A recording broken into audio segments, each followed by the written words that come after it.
جو اسلامیات کا کورس ہے، سورۃ الاحزاب کا سٹارٹ کرتے ہیں۔ دیکھو بیٹا، یہ سورۃ الاحزاب یہ مدنی صورت ہے۔ مدنی صورت میں نے بتایا تھا کہ وہ صورت ہے جو ہجرت کے بعد آپ صلی اللہ علیہ وسلم پر نازل ہوئی ہو، اور ایک ہوتی ہے مکی صورت۔ تو مکی صورتیں وہ ہیں جو ہجرت سے پہلے پہلے آپ صلی اللہ علیہ وسلم پر نازل ہوئی ہو۔ تو سورۃ الاحزاب یہ 5 ہجری میں نازل ہوئی ہے، اسی لیے یہ مدنی صورت ہے۔ پہلے ہم تلاوت کریں گے، اس کے بعد ترجمہ کریں گے۔ اعوذ باللہ من الشیطان الرجیم، بسم اللہ الرحمن الرحیم۔ یا ایہا النبی اتق اللہ ولا تطع الکافرین والمنافقین ان اللہ کان علیما حکیما واتبع ما یوحى الیک من ربک ان اللہ کان بما تعملون خبیرا وتوکل علی اللہ وکفی باللہ وکیلا۔ صدق اللہ العظیم۔ یا ایہا النبی اتق اللہ، اے نبی صلی اللہ علیہ وسلم، اتق اللہ، اللہ سے ڈرو، ولا تطع الکافرین والمنافقین، اور کفاروں کی اور منافقوں کی اطاعت نہ کرو، یعنی کفار اور منافقین کی باتوں کی اطاعت نہ کرو۔ ان اللہ کان علیما حکیما، بے شک اللہ تعالی علیماً جاننے والا ہے، حکیماً حکمت والا ہے، یعنی ہر چیز میں اور ہر کام میں اللہ کی حکمت اور مصلحت ہوتی ہے، کیونکہ وہ دانا ہے، عقل مند ہے۔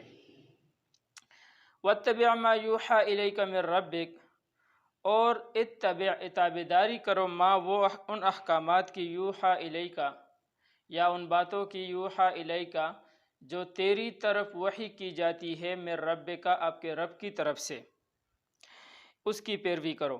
ان اللہ کان بما تعملون خبیرا، بے شک اللہ جل شانہ تمہارے سب اعمال پر خبیراً، باخبر اور خبردار ذات ہے۔ وتوکل علی اللہ، اور اللہ پر بھروسہ کر، یقین رکھو اللہ پر، توکل کرو اور بھروسہ رکھو اللہ پر۔ وکفی باللہ وکیلا، اور اللہ جل شانہ کافی ہے بطور کارساز، بطور وکیل اللہ جل شانہ کافی ہے۔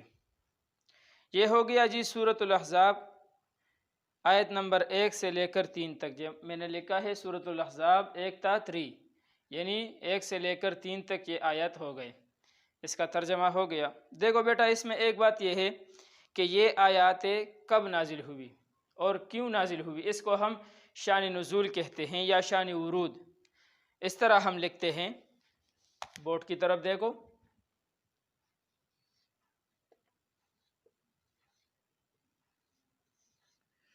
شان نزول یہ مرکبی اضافی ہے، عربی میں اس کو مرکبی اضافی کہا جاتا ہے، یعنی نزول کی شان، یعنی یہ کیوں نازل ہوئی، وہ کون سی ضرورت تھی، وہ کیا واقعہ ہے جس کی وجہ سے یہ آیتیں نازل ہوئی، یا ہم شان ورود بھی کہہ سکتے ہیں۔ شان ورود یہ بھی مرکب اضافی ہے، ورود وارد ہونے کی شان، کیا ضرورت پیش آئی، وہ کون سی ضرورت پیش آئی جس کی وجہ سے اللہ جل شانہ نے یہ آیتیں نازل فرمائی، تو اس کو ہم شان نزول بھی کہہ سکتے ہیں اور شان ورود بھی کہہ سکتے ہیں، اور یہ بہت امپورٹنٹ چیز ہے، بہت اہم ہے امتحانی نقطہ نظر سے۔ اچھا جی، تو دیکھو بیٹا، یہ سورۃ الاحزاب یہ ہجرت کے بعد نازل ہوئی۔ جب آپ صلی اللہ علیہ وسلم نے مکہ سے مدینہ کی طرف ہجرت فرمائی تو مدینہ کے آس پاس کچھ قبائل آباد تھے، اس میں 2-3 قبیلے جو بالکل مشہور ہیں، ایک ہے بنو قریظہ، ایک ہے بنو نذیر، اور ایک ہے بنو قینقاع، اس طرح ہے۔ بنو قریظہ، بنو نذیر اور بنو قینقاع، یہ 3 قسم کے قبیلے، اور بھی بہت تھے لیکن یہ بہت پیش تھے۔ بنو قریظہ، بنو نذیر اور بنو قینقاع، یہ وغیرہ قبیلے آباد تھے مدینہ کے آس پاس۔ تو آپ صلی اللہ علیہ وسلم نے یہ خواہش کی کہ یہ لوگ مسلمان ہو جائیں، دلی خواہش تھی، دل کی یہ خواہش تھی کہ یہ لوگ مسلمان ہو جائے تاکہ اسلام کو ترقی اور کامیابی مل جائے۔ تو اس قبائل میں سے کچھ لوگ آ گئے، آپ صلی اللہ علیہ وسلم کے خدمت میں حاضر ہوئے اور اپنے آپ کو مسلمان کہنے لگے، منافقانہ طور پر آئے، دل میں ایمان نہیں تھا، اسلام نہیں تھا، لیکن بزبان حال ظاہری طور پر اپنے آپ کو مسلمان کہنے لگے۔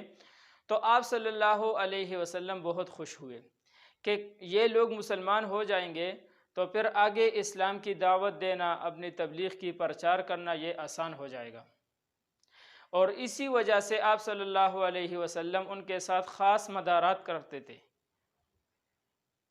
اور ان کی طرف سے جو بڑے لوگ آتے تھے یا چھوٹے لوگ آتے تھے، آپ صلی اللہ علیہ وسلم ان کی عزت کرتے تھے، احترام کرتے تھے، اور کبھی کبھار اگر ان سے کوئی غلطی صادر ہو جاتی، کوئی غلط بات وہ کہتے تھے، وہ لوگ جو یہود تھے یا نصارہ تھے، یہ ان قبیلوں والے تھے، تو آپ صلی اللہ علیہ وسلم دینی مصلحت سمجھ کر اس پر چشم پوشی فرما لیتے تھے۔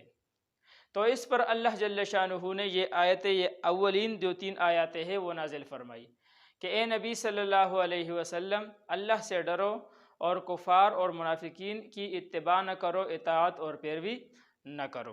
یہ ایک واقعہ ہوا جس کی وجہ سے یہ آیتیں نازل ہوئی۔ دوسرا واقعہ یہ ہے، حضرت عباس رضی اللہ ابن عباس سے، حضرت ابن عباس رضی اللہ تعالیٰ عنہ سے منقول ہے کہ آپ صلی اللہ علیہ وسلم ہجرت کے بعد جب مکہ سے مدینہ کی طرف ہجرت فرمانے لگے تو اس کے بعد کچھ یہود آئے تو آپ صلی اللہ علیہ وسلم کو عرض کیا کہ یا رسول اللہ، ہم قریش مکہ جو ہے یا کفار مکہ جتنے بھی ہے، مکہ کے کفار، ہم اپنی طرف سے آدھا مال آپ کو دے دیں گے، اپنی طرف سے، یعنی قریش کا جتنا بھی مال ہے وہ ہم 50-50 کر لیں گے، آدھا مال آپ کو دے دیں گے اور ہم اپنے تقسیم میں کریں گے، لیکن آپ کی جو یہ دعویٰ ہے اللہ کی وحدانیت کا، یا یہ جو دعوت ہے، دعوت و تبلیغ، یہ چھوڑ دے، یہ دعویٰ چھوڑ دو، یہ دعوت چھوڑ دو۔ اور بعض لوگوں نے آپ صلی اللہ علیہ وسلم کو یہ دھمکی بھی دی کہ اگر آپ یہ دعوت نہیں چھوڑیں گے تو ہم آپ کو قتل کر دیں گے۔ تو اس پر یہ اولین جو سورۃ الاحزاب کی 3 آیات ہے، یہ آیتیں نازل ہوئی۔ یہ دوسرا واقعہ ہے۔ اللہ جل شانہ نے فرمایا کہ اے نبی صلی اللہ علیہ وسلم، کفار اور منافقین کی دھمکیوں سے مت ڈرنا، بس اللہ سے ڈرو، اتق اللہ، اللہ سے ڈرو، اور کفار اور منافقین کی اطاعت نہ کرو، اور ایک اللہ پر بھروسہ رکھو، اور ان باتوں کی پیروی کرو جو آپ کی طرف وحی کی جاتی ہے۔ یہ دوسرا واقعہ ہے شان نزول میں۔ تیسرا واقعہ یہ ہے، تیسرا واقعہ کہ آپ صلی اللہ علیہ وسلم نے کفار کے ساتھ ایک معاہدہ کیا تھا جس کا نام ہے صلح حدیبیہ، شاید آپ نے پڑھا ہوگا۔ تو اس صلح حدیبیہ میں کچھ معاہدات ایسے تھے جو بالکل مسلمانوں کے مزاج کے مخالف تھے، لیکن پھر بھی آپ صلی اللہ علیہ وسلم نے دینی مصلحت سمجھ کر ان کے ساتھ معاہدہ کیا۔ پھر ان معاہدہ کے بعد کچھ لوگ آئے، آپ صلی اللہ علیہ وسلم کے خدمت میں حاضر ہوئے اور عرض کیا کہ یا رسول اللہ، وہ تو یا رسول اللہ نہیں کہتے تھے، یہ ہم عزت کی وجہ سے یا رسول اللہ کہتے ہیں، وہ تو کہتے تھے محمد، اس طرح نہ کرو صلی اللہ علیہ وسلم۔ تو عرض کیا کہ یا رسول اللہ، آپ ہمارے معبودوں کی برا بلا مت کہو، ان کی عزت دری، عصمت دری نہ کرو، ان کی بے عزتی چھوڑ دو، اور ہمارے معبودوں کے بارے میں یہ بھی کہو کہ یہ بھی نفع دینے والے ہیں، یہ بھی عبادت کے لائق ہے اور نفع دینے والے ہیں، اور یہ بھی قیامت کے دن شفاعت کریں گے۔ تو آپ ہماری معبودوں کو چھوڑ دو، ہم آپ کے معبود کو چھوڑ دیں گے تو جھگڑا ختم ہو جائے گا۔ تو یہ بات آپ صلی اللہ علیہ وسلم کو اور صحابہ کو بہت ناگوار محسوس ہوئی۔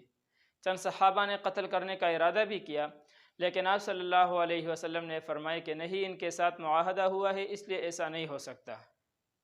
تو آپ صلی اللہ علیہ وسلم پر یہ آیتیں پھر نازل ہوئی کہ ایک اللہ پر توکل رکھو، اللہ سے ڈرو، کفار اور منافقین کی اطاعت نہ کرو۔ تو یا ایھا النبی، اے نبی صلی اللہ علیہ وسلم، پہلی بات تو یہ ہے کہ یہ نبی صلی اللہ علیہ وسلم کی عزت ہے۔ کبھی بھی اللہ جل شانہ نے اس طرح نہیں فرمایا کہ یا محمد، نام سے نہیں پکارا آپ صلی اللہ علیہ وسلم۔ جہاں بھی فرمایا یا ایھا الرسول، یا ایھا المزمل، یا ایھا المدثر، یا ایھا النبی، تو صفات سے پکارا ہے، اپنے ذاتی نام سے نہیں پکارا۔ کیوں؟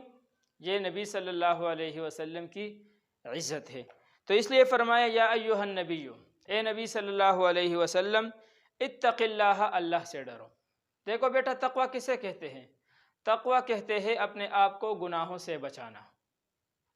یہ ہے تقوی کا مفہوم اور معنی، اپنے آپ کو گناہوں سے بچانا۔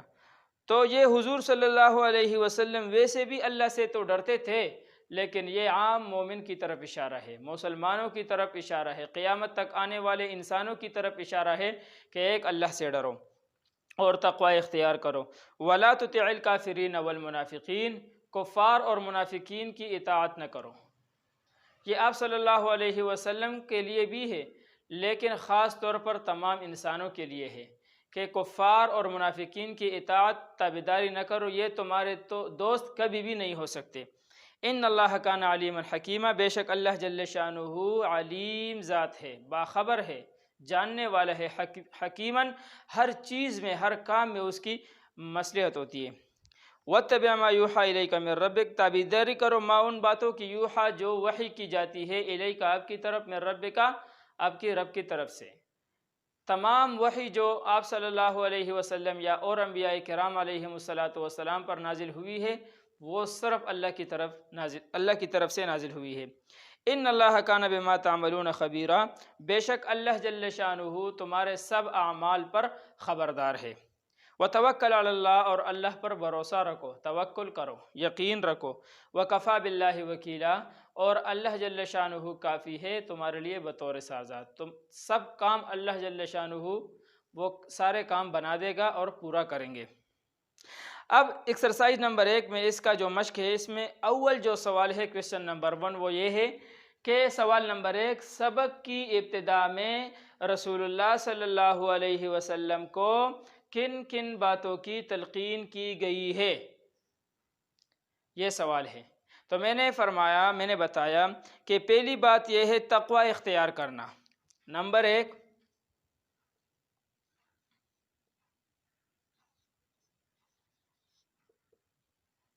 تقوی اختیار کرنا۔ اب تقوی کسے کہتے ہیں؟ تقوی کا معنی ہے اپنے آپ کو گناہوں سے بچانا۔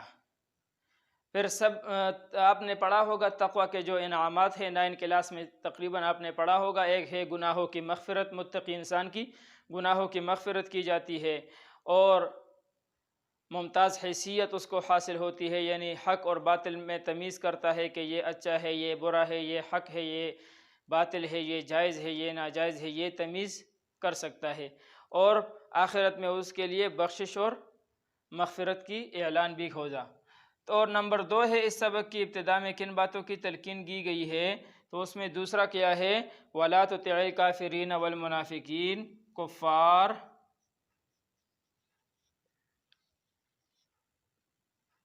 اور منافقین کی اطاعت نہ کرنا یا پیروی نہ کرنا، ایک ہی چیز ہے۔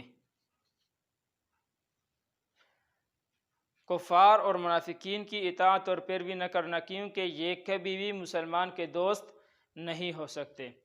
نمبر 3 جو ہے وہ کیا ہے بیٹا؟ نمبر 3 ہے وَاتَّبِعْ مَا يُوحَىٰ إِلَيْكَ، وحی کی پیروی۔